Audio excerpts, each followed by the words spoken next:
¿Y qué tal estáis, chavales? Estamos en un nuevo vídeo de FIFA 19 y sí, como estáis viendo, hoy os traigo otro SBC. Ya sabéis que hoy estamos subiendo todos los SBCs de híbridos. Tenéis abajo en los links todos los híbridos de ligas, los híbridos de países y los híbridos de liga y país.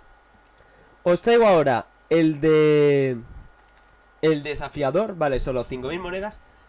Perdonad, y no necesita lealtad. Nos da un sobre de mezcla de jugadores únicos. Esto creo que nos da 2 sobres de oro único, 2 sobres de plata único y 2 sobres de bronce único, si no me equivoco, o 4 de cada, pero creo que son 2, pero bueno. Vamos a darle, es bastante barato. Ya os digo, dejad vuestro like por todo lo que me estoy currando estos sobres. Y que esta temporada en el canal se vienen muchas más cosas. Se vienen SBCs, plantillas, directazos, pack opening, que de hecho todos estos sobres los estoy juntando, que junto a los de Marquesinas los voy a subir el sábado, un pack opening con todo eso. No sé, que me salga una barbaridad que no podría evitarme subirlo y lo subiré el viernes. Así que bueno, esta es la plantilla.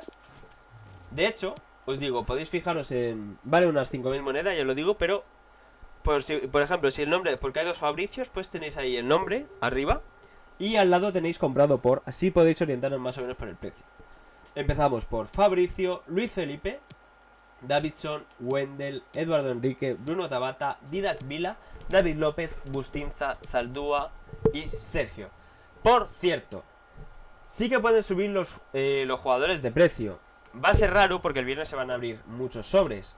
Pero por ejemplo, yo aquí he metido a este David López, que era intransferible, porque lo tenía yo intransferible y he dicho, pues oye, esas 400 monedas que me ahorro, que cuesta un central español de la Liga Española. No afecta, si porque seas del español da lo mismo. Mira, si lo ponemos...